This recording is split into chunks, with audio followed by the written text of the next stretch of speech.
Hi, welcome to Leap Taken. This is Mika. Here at Leap Taken, I talk about all things witchy, craft related, law of attraction, manifesting, esoteric, and everything else in between. So, today I want to talk a little bit about sacred femininity or the divine feminine. Um, Before I even go into it, let me just say this one thing. If you enjoy these videos, could you please like the videos? It's really helping me out. If you've been watching me, you know I'm growing this channel. So yeah, come to find out those likes matter. So if you don't mind, go ahead and liking, and if you have a comment, please, go ahead in the comment section, and if you have questions or you want to add on, I'm cool with that. I like having sort of that dialogue, so I appreciate it.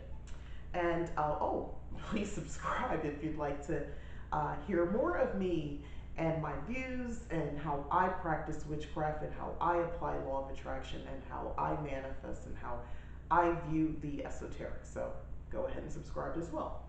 Um, Today, again, sacred femininity. Before I get into what is and how to connect with sacred femininity, let's talk about what it is not. It is not um, just sort of being a vessel and only, not really thinking just, like a girl. It's not, I'm trying to find the right words, childish, like girlish. You're not acting like a little girl. You're not, acting like you're not, you can be strong. You can be independent. You can have opinions. You can be bossy. You can have all these other attributes that are usually perceived as masculine. That's not what it means to connect with your sacred femininity or to express your sacred femininity. It doesn't mean to shove everything else down. We have masculinity and femininity in each of us, male and female. We have that duality in us, and it's expressed sometimes more one way or not. Um, that's a whole other conversation, but the point is, it's not suppression of parts of yourself or your personality that might be considered more masculine. But I'm going to get more into that. But I wanted to, just kind of stay there. I don't want you to think I'm having a conversation that requires you to act, soft and pink, and you don't consider yourself soft and pink. Um, you might change that by the end of the conversation or be open to some things, but your interpretation of what you think is soft, pink, feminine, girly, and all that sort of stuff, it might be distorted based on society, family, peers, growing up, and things like that. So enough about what it is and isn't in the negative piece. Let's get to what I want to get to. Sacred femininity can be expressed in a few ways. So I'm going to go with the point of view that either you're familiar with femininity, the concept of femininity, which is more of an expression, an experience. It's not something you see necessarily that's tangible. You would see the expression of, which can be in a form of something that's tangible, but femininity itself is not a tangible thing. Again, it's just it is, and you know you're experiencing it um, because of how you feel. So this is one of those touchy feely type things. Okay. Now, ways that you, and I'm just looking down at my notes here, ways that you can get in touch with your sacred femininity. First and foremost, dancing, movement, any sort of movement. That's where you see a lot of women practice yoga. I think that's part of it. Just the stretching, the way you're, bending, arching, soft movements. Um, Definitely a great starting point to sort of embrace your femininity in a very active way. Dancing, and again, it's more sensual type dancing. It expresses your sensuality, gets you in touch with your sensual side as well. So definitely keep in mind the type of dancing you're doing. Now, twerking and dancing a little bit more faster, same thing. It doesn't, I don't think it matters the type of music as long as you're getting that feeling. Remember, it's about the feelings of getting in touch with your sensuality and so forth. So, whatever floats your boat as far as music is concerned, put that on and move to the music. Get comfortable with how your hips sway, how your body moves. This is not about doing the latest dances. This is not about anybody even necessarily seeing you. This is all for you. Um, the other thing is tracking your cycles, your menstrual cycles to be exact. Um, if you are still having a menstruation, but the reason you want to track this because there's power at various phases. You want to get a tracker, an app that helps you.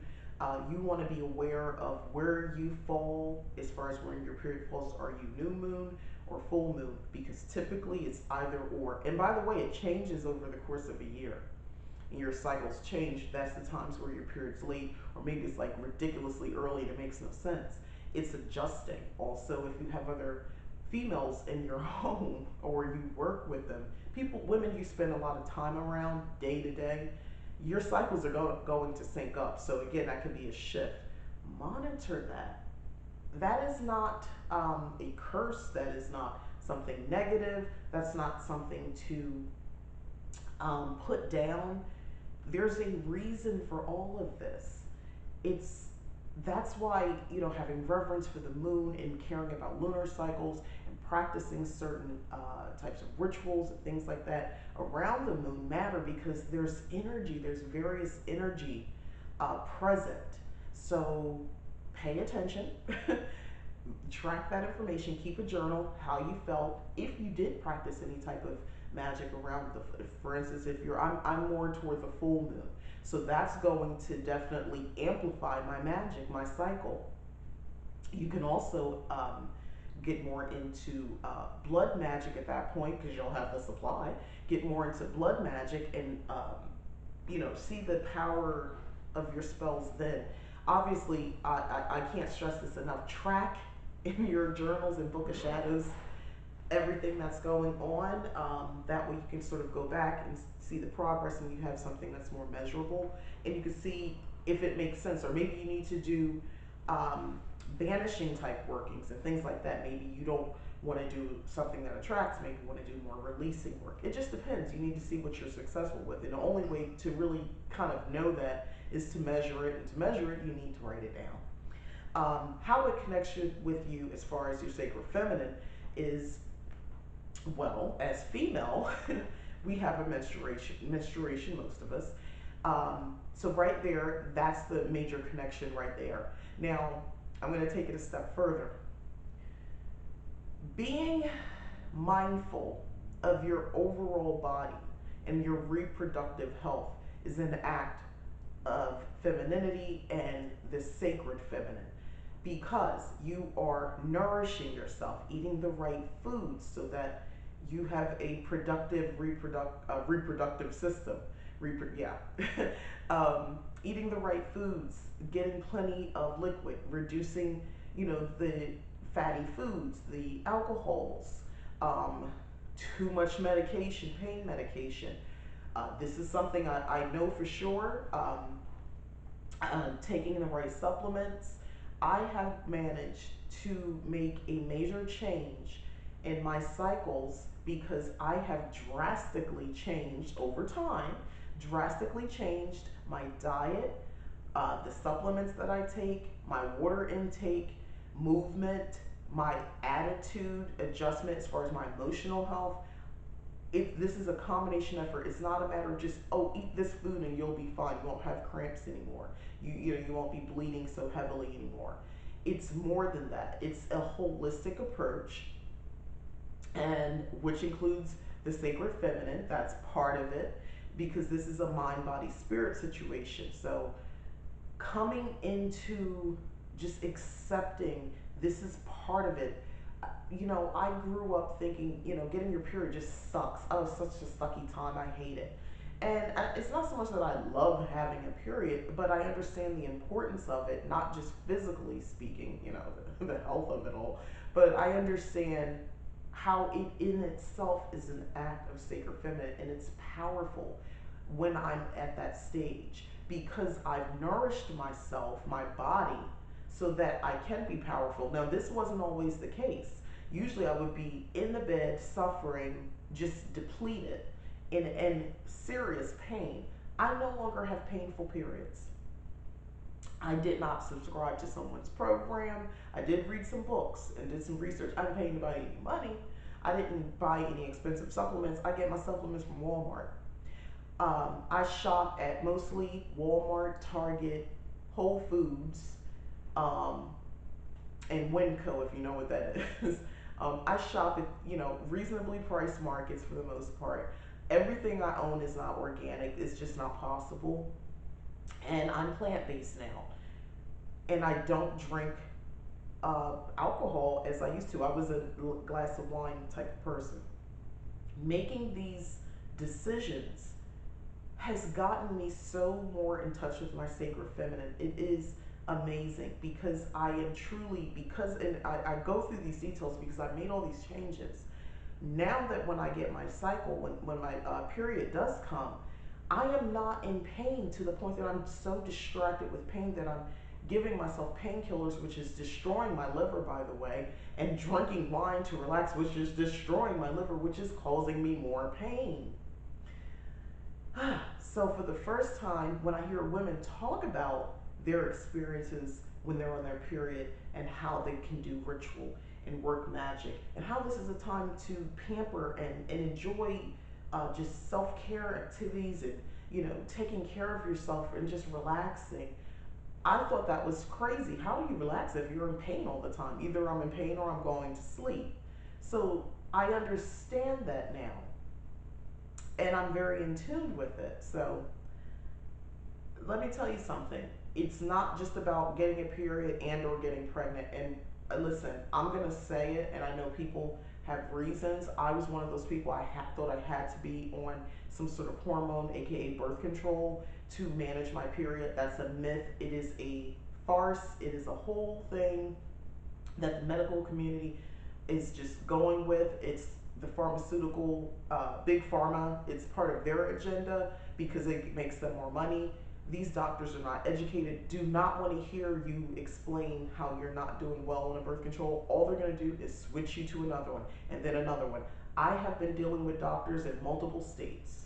This is not just one doctor and I'm disgruntled. No, multiple states, different age ranges, different races of doctors. It's not even necessarily a black and white type thing. Let me tell you, these doctors are just going to write you that script. That's it. There's not much of a dialogue about it. They may listen to you, but the end of the meeting, the end of the session, you're getting a prescription for birth control just to try this new one, which is not good for us.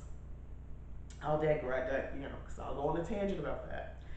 The other thing, again, and I just talked about it, is practicing self love as a way to express your femininity, your sacred feminine. Self love. Self love is everything from, again, nourishing yourself, the more active, nourishing yourself, movement, exercising. Um, it's also knowing when you need a break or knowing when you need to get busy. You've been too stagnant. It's time to move. It's time to tackle something new. It's time to get inspired. Look for inspiration in the world. Get out, talk to people. Um, that's an act of self love. Just being in tune with yourself, honoring and respecting your intuition. That's self love. And what that means is we all say it. I had a feeling I should have did that. I had a feeling I was supposed to call you, but I didn't get a chance to call you. I had, and then something was really going on with that person, and they needed you, or you needed to hear from them, and you chose to ignore your gut instinct. We all have that, regardless of whether you call yourself a witch or practice witchcraft. We all have instinct. Animals in the wild have instinct. They don't deny their instinct. We tend to do that, and especially women. We have a problem with that. Not all of us, but a good amount of us do. You hear these stories all the time of horrible incidents where women were kidnapped or tortured or just assaulted, where they'll say, oh, I knew I shouldn't have went there, or I had a feeling about this guy. We hear those all the time, and I don't think these women are fudging the truth. I think it's true. They had those feelings. They just chose to ignore them, and that's a whole other reason. But honoring your sacred feminine is understanding that you're equipped with this resource, use it, honor it, respect it, listen to it. Um, Pamper yourself. Okay, we listen. We have to pamper ourselves. We have to take time to, hair when you wash hair. If you're, someone who washes their hair every couple days, make it an experience. If you wash your hair every day, make it an experience. Make sure you have the best products that you can buy, natural ingredients. Yes, it does matter what you're putting on. Listen, I know I've definitely gone through some times with money where I've had to make some choices. Um, at that point, I'm looking at DIY. What can I get low cost ingredients and make it myself, as opposed to just buying this cheap stuff on on the shelf here, which has all these extra hormones, disruptors, and whatever else in it that's not going to be good for me. And so just mindfully pick your products that you use to put on your body, nails, going to the nail salon. Listen, I know we all enjoy that, but we need to educate ourselves on, what products they're using, the air you're breathing, and all that sort of stuff. Just be mindful about that. Maybe there's a different place you can go to where you have a different type of experience, more healthy experience to get your nails done. Um, even just our homes, just toxic things in the air, things like that. Pamper yourself by you want, a house that smells well, smells good. So use essential oils, use natural products, excuse me, as best as you can. So you want to do that. Now, as far as, again, pampering yourself also means relaxing. I just wrote an article on the blog leaktaken.wordpress.com, excuse me, where I was talking about this preoccupation with busyness, this hustle culture. And I don't think it's sustainable to constantly be grinding and going after the bag. We all heard those types of comments before. There's a time and a place, yeah, for that, but it can't be all the time. You'll burn out. And pampering yourself is or recognizing first that you can't live your life that way. It can't be, nonstop. And taking opportunities to pamper yourself. And I'm not talking about some 5 minute crap. No, taking an opportunity to pamper yourself. If you have, a stressful job, you work that job, okay, you're working that job for now. When you get off of work, everything is about pampering when you get home. You have certain candles with that, it's aromatherapy. You're going to have certain candles that relax you. You're going to make your bath or shower time a ritual. Everything you use is going to, really just help you, just lushness of your soaps, your oils or lotions. You're going to make a point to make it a big deal. You know what I mean? Pamper yourself. And by the way, doing that sacred feminine, it's just getting in tune with understanding pleasure, which I'll get to in a moment. Connecting with other women. All right, this one can be tough for some people. I know there are some women this cracks me up when I hear this too. They say, I'm not really I rather hang with guys. Girls are too much drama and all this other stuff. Totally out of line with their sacred feminine. If you talk like that, I'm sorry. You might think you have your reasons. There are so many beautiful women, beautiful in the inside women, walking this earth. It makes absolutely no sense for you to have that general outlook as it comes to women. You don't know all the women. You haven't met all the women, so you can't really think like that. The women that you've come across may have had their own issues, may have had their own disconnect from their sacred feminine, which is why they act the way they act. So you have to, keep that in mind. Which goes into my next part, forgiveness. Especially when it comes to other women. Okay, this is what I mean about sacred feminine. You're going to need to forgive.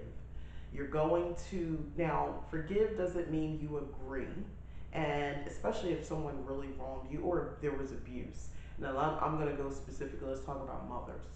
Learning to forgive them. It's hard to forgive a mother when they're still actively doing the things that you would like to forgive them for from when you were a kid. The dynamic is still the same. Nothing's changed. And you have no control over someone else. None of us do. Ultimately, even practicing witchcraft, remember it's a test of wills, guys. If her will is stronger, she's going to win every time. And she has a vested interest in her will coming through. She likes the way she is. She doesn't see anything wrong with it. It's everybody else. Anyway, learning to forgive, and it's for you, and I know that's so annoyingly cheesy, but it is for you. Recognizing they're flawed, that's their issue. They are not balanced. They're not in touch and aligned with their sacred feminine. They don't know how to express it, and they're not interested in learning. Knowing that is really an act of forgiveness, because it's not an accusatory way of thinking about this person. You're not accusing them of anything. You're recognizing what the situation is with this person, what they represent, and your understanding is there is nothing I need to do to change that. I just know when I deal with that person, that's where they're coming from, and I have to treat them accordingly. Is it, difficult maybe to do this? Yes, but put it into practice, and eventually you will sort of be able to navigate dealing with a person, or women, excuse me, who are struggling with their own expression of femininity, which, that their imbalance becomes a problem for you. You might have to distance yourself for a period of time while you work on yourself so that you're better equipped to deal with them. You'll be more forgiving, trust me, um, dealing with that. The other thing is I just want to point out is it's important to be open to receiving, as the sacred feminine or divine feminine. It's receiving is part of it. So what does that mean when I say receiving? Basically, it's from the very mundane to a compliment. There are people who are walking around, if you compliment them, they struggle with just saying thank you. Oh no, not me. Oh, I'm usually a hot mess or whatever. There's usually some off-putting response. I've seen people do it as an automatic. They don't even realize they're doing it. Stop it. Being in touch with your sacred feminine is being able to receive. It's not about being conceited. It's not about thinking you're better than someone. Someone's acknowledging the good, the attractiveness, the feminine, the whatever it is in you. Allow them to do so and receive it. That's what that is. Also, receiving is understanding that you don't have to do everything. Receive, welcome help, welcome resources. Help is everything from, if you're a young woman and you're going to school and your work, you're doing all those things, and your parents want to help you, but you have this idea in your mind that it's some sort of control. So maybe you're resistant to their help, like, staying in their house and all that sort of stuff because it looks like a control. Be open to receiving the help. Unless it's an abusive situation, go that route. Accept the help. Receive it. If you are a woman who is experiencing a relationship with a man who wants to shower you with gifts and affection, and you're honestly not comfortable with it because you think it means control. You see where I'm going with this theme, guys. You think it means some form of control. Well, it's an exchange of control. The more you accept, the more they control you. The more you depend on them, the more they control you. But there's no evidence other than in your head, and that's fear, by the way. That's what that's about. So, getting in a place of receiving and understanding you do hold power. Your power is in receiving, because at any point, listen, they know that it doesn't make you weaker. It doesn't make you dependent. You're choosing, which is your power, to receive and enjoy. That's a good thing. Um, the other thing I just wanted to point out is about there's two more things.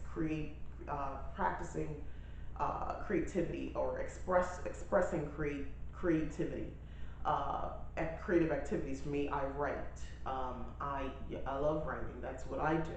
So that's an expression that's very feminine. Of course, men can write books and write things. It doesn't mean that only women can do it. I'm just saying it is an expression. of sacred feminine, the creativity. For me, I'm creating worlds. I'm speaking in my fiction right now. I'm creating whole worlds. Um, Makeup, there are women who it's just art, the way they apply their makeup and the color palettes that they choose to use. That's an expression of creativity, which is also, the sacred feminine. Um, some of us, you know what, if you enjoy restoring furniture, I know someone who does it. They love to take, old pieces they pick up at a flea market and restore it to something beautiful. Yeah, they're using, sanding paper and paints and, machinery and tools, and one might consider that masculine. No, it's the creativity side of it. Getting dirty does not negate sacred feminine. The point is being able to create, seeing what it could be. That's very feminine, to be able to do so. And finally, I wanted to turn back around to the concept of pleasure. I I think we have a very warped society, at least in this country. Well, if we think the nation, the world, when it comes to pleasure, it's like we live in this these worlds of extreme. The devout pleasure seekers, where it's basically an excuse to avoid dealing with some other stuff. So they're seeking pleasure that might not be good for them. That could be sex, could be drugs, alcohol, whatever it is. You got people, they find pain pleasurable. So, the people with the 50,000 tattoos, on some level, I know people who have a lot of tattoos. They say, yeah, it does get addictive, and you have to question, well, why? Addiction comes from something else. The point is pleasure, healthy pleasure, a balance of pleasure. Okay, start at the top. Sexual pleasure. Get into it. Get comfortable with it. If you're not in a relationship or you're not seeing anyone with a sexual relationship, get comfortable with pleasuring yourself. That is part of expressing your sacred feminine. Listen, we are equipped with certain body uh, reactions for a reason, you know? Let that expression out, be comfortable with it. I don't think I have to tell you, oh, be safe and no, listen, live your life. I would hope you would want to protect yourself. I'm not here to say, oh, I'm assuming if you're watching this, you know to protect yourself. So I'm not going to go down that road. But anyway, expression of your sexuality, whether it's actual having sex, which should be pleasurable. If you're having sex and it's not pleasurable, don't have sex that way if it's by yourself, or don't have sex with that person, or talk to that person and try to find a way. If you are someone who is more open to the poly life, you're probably a little bit more in tune with sexuality anyway, your own sexuality and pleasure, just because more thought is probably given for those in poly who live a poly lifestyle than not when it comes to this sort of stuff. Just those conversations aren't as taboo. Um, the other way, as far as pleasure, is food. Now, back to the whole, self care and pampering. Taking pleasure in what you eat, taking pleasure in the process of preparing your meals. The senses activate all of them. The sizzle, all those things. Make you salivate. It gets a bodily reaction, which is pleasurable. You look forward to eating that meal that you're preparing. Um, Going to movies. I just recently saw The Photograph. That was a pleasurable experience. So it's not so much just going to the movie, seeing something with substance that evokes pleasure. Um, that's getting in touch with the sacred feminine, and just sort of reveling in it and just laying in it and letting it, vibrate in that space. That be in touch with the sacred feminine. You'll have a smile on your face. You're more open. You're more receptive because you're in a state of pleasure. Now, all the time, every day, every second, obviously not. But some of us struggle with the balance of experiencing pleasure and just being okay with it. There's so much guilt that we put on ourselves. um, Guilty pleasures. Silly. I've used that term. I'll stop saying it. I'm going to make a point to not say that and catch myself if I do or even think it. That's silly. It's pleasure. Oh, I'm not supposed to have it. That's why it's a guilty pleasure. Don't have guilt. Know that you'll have this thing or do this, and know that, okay, this is something I'm enjoying now. I know I can't continue to enjoy this. I'm thinking like foods and stuff like that. Um, or whatever it is, or going to, you're not supposed to be spending too much money. You go in the store, you bought something anyway. If we're making a habit out of those things, obviously that's not being balanced. But if these little simple things give us pleasure, I don't see anything wrong with that. I like donuts occasionally. I'm plant based, I'm eating well. But guess what? I'm going to have a donut sometimes because it's so pleasurable. It all the senses, I can smell the dough, and I tend to go either cream filled or some icing on top. So I found a place who makes it so they're so good, and I make it a very pleasurable experience. I don't just shove them in my mouth. That's not pleasure.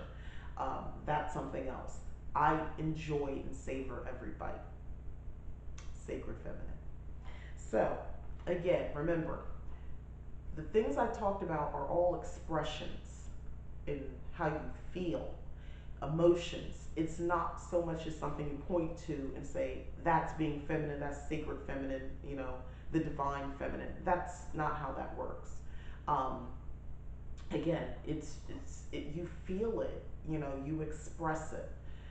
If you take nothing from this, just create something today. Doodle, write something on, write some symbols. Envision something in your head, use your vision work. Create a vision board. Even if you don't have paper and pencil, go on Pinterest, pin some things that you find pleasurable and that inspire you. Those are simple acts of sacred feminine. And then once you're in that space, watch how you practice your magic. Watch how you do your spell work. Watch what happens when you do your rituals. All right? So thank you for watching. This is Mika, Leap Taken. Again, if you enjoyed this video, please like. And if you have not already, I'd really appreciate it if you would subscribe. And if you have subscribed, again, thank you very much.